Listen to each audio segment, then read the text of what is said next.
Hello les amis, je vous retrouve pour une nouvelle vidéo sur le football et l'Euro 2024 et je vais vous présenter le résultat de la demi-finale Pays-Bas-Angleterre en statistique et en détail. Un match qui s'est terminé par la victoire de l'Angleterre de but à 1. L'Angleterre se qualifie donc pour la finale de l'Euro. Alors je vais revenir sur le match en détail puis les stats. On va tout décortiquer, essayer de comprendre un petit peu ce qui a pu se passer dans cette rencontre puis on fera un focus pour terminer sur la prochaine finale où l'Angleterre va affronter donc l'Espagne, la finale qui se rejouera le 14 juillet prochain. Alors dans ce match-là, les Pays-Bas ont pourtant ouvert le score à la 7e minute par Xavi Simons avec une frappe somptueuse de 25 mètres. C'est vrai que les Pays-Bas ont démarré tambour battant. L'Angleterre n'a pas tardé à égaliser, un peu comme l'Espagne contre la France. Ils ont égalisé à la 18e minute par Harry Kane sur penalty. C'est vrai que c'est à peu près les mêmes minutes que pour Espagne-France, hein. C'est assez étrange.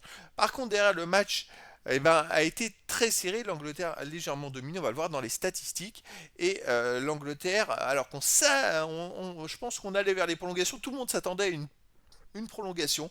Et finalement, l'Angleterre a doublé la mise par Watkins, rentré quelques minutes avant, d'une belle frappe à la 90e minute. Une frappe croisée au sol, très puissante, et qui vient marquer un but somptueux et qualifier donc l'Angleterre pour la finale de l'Euro. Alors les statistiques en détail, on a quand même 60 à 40% de possession de balle pour l'Angleterre, les tirs 9 à 6 pour l'Angleterre, les attaques 45-29 pour l'Angleterre, les corners 3-0, mais pour les Pays-Bas, les pourcentages de passes réussies 91,6 l'Angleterre, 89,9 pour les Pays-Bas. Les passes tentées 598 à 427 pour l'Angleterre. Les ballons récupérés 24 partout. Les hors-jeux 4 pour l'Angleterre, 1 pour les Pays-Bas. Les arrêts 2 partout. Les distances parcourues 107,1 pour les Pays-Bas, 107,3 km pour l'Angleterre. Les jaunes 3 partout. Il y a beaucoup de statistiques un peu identiques, si ce n'est la possession de balle, les tirs, les attaques qui ont été un peu plus en avantage de l'Angleterre. On va aller voir maintenant les statistiques d'attaque. Alors il y a eu un seul but pour les Pays-Bas, mais en dehors de la surface, la fameuse frappe de Xavi Simons. Pour l'Angleterre, c'est 2 buts dans la surface. Les tirs, seulement 6 tirs pour les Pays-Bas, 2 cadrés et 6 tirs, alors que je crois qu'ils ont tiré 2 ou 3 fois dans le premier quart d'heure. Après, il y avait la fatigue de la compétition. Ils n'ont pas réussi à exister face à l'Angleterre. Alors que l'Angleterre, c'est 9 tirs, 4 cadrés. C'est pas non plus extraordinaire, mais c'est suffisant. Les attaques en faveur de l'Angleterre, vraiment 45-29, un gros avantage. Les dribbles 12 à 8 pour l'Angleterre. Les courses d'entière offensive 18 à 9 pour l'Angleterre. Vers le camp adverse 12 à 10 pour l'Angleterre. Dans la surface de réparation 2 à 1 pour les Pays-Bas. C'est vrai que l'Angleterre a dominé en attaque, a été plus percutant, on va dire. Les stats de distribution, donc l'Angleterre a eu plus de possession de balles. Les courtes passes réussies, 154 à 108 pour l'Angleterre. Les moyennes passes, 355 à 263 pour l'Angleterre. Les longues passes, 39 à 13 pour l'Angleterre. Les passes arrière réussies, 90-59 pour l'Angleterre. Les passes réussies à gauche, 173-115 pour l'Angleterre. Et à droite, 170 à 123 pour l'Angleterre, qui a dominé dans tous les compartiments de passes les Pays-Bas. Ensuite, les coups francs, 10, 11 pour l'Angleterre, 10 pour les Pays-Bas. Les passes dans la surface de réparation, 9 à 7 pour l'Angleterre. Les centres, 5 sur 12 pour les Pays-Bas, 1 sur 6 pour l'Angleterre. Très peu de centres, hein. Finalement. Deux équipes qui n'ont pas trop eu recours à ce système de jeu, cette façon de jouer. Donc les ballons récupérés autant, alors que l'Angleterre a quand même touché beaucoup plus de ballons que les Pays-Bas. Donc c'est plus indirectement à l'avantage de l'Angleterre. Les contres, 3 pour les Pays-Bas, 2 pour l'Angleterre. Bon, il y a eu un penalty pour l'Angleterre, on l'a vu. Les tacles, 13 au total pour les Pays-Bas, 3 réussis, 10 ratés. 8 pour l'Angleterre, 3 réussis, 5 ratés. Il n'y a pas eu trop de tacles dans cette rencontre. Dégagement, 12 sur 16 pour les Pays-Bas, 2 sur 2 pour l'Angleterre. Très peu de dégagement. C'est très rare, seulement 2 dégagements pour l'Angleterre. Ça montre à quel point les Pays-Bas n'ont pas été dangereux dans cette rencontre, si ce n'est au début du match où ils ont réussi à ouvrir le score.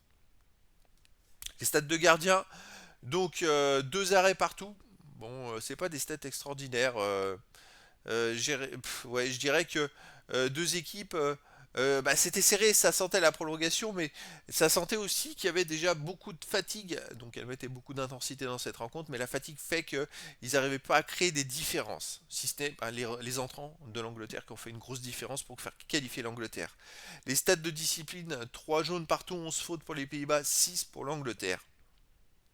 Alors on arrive donc un petit focus sur l'adversaire donc en fait de l'Angleterre en finale qui sera donc l'Espagne puisque l'Espagne a gagné dans l'autre demi-finale de but à 1 contre la France. Et donc ça se jouera le dimanche 14 juillet à 21 h. C'est la grande finale de cet Euro. L'Espagne sûrement la meilleure équipe de cet Euro. L'Espagne a gagné tous ses matchs, 6 victoires en 6 matchs. L'Angleterre arrive en finale avec 3 victoires et 3 matchs nuls. Et dans ces 3 victoires, 2 victoires aura des pâquerettes. Une victoire 2-1, comme on vient de voir contre les Pays-Bas à la dernière minute. Une victoire 2-1 contre la Slovaquie en marquant, en égalisant la 95e et en marquant en prolongation. C'est une équipe qui finalement arrive là un peu de justesse.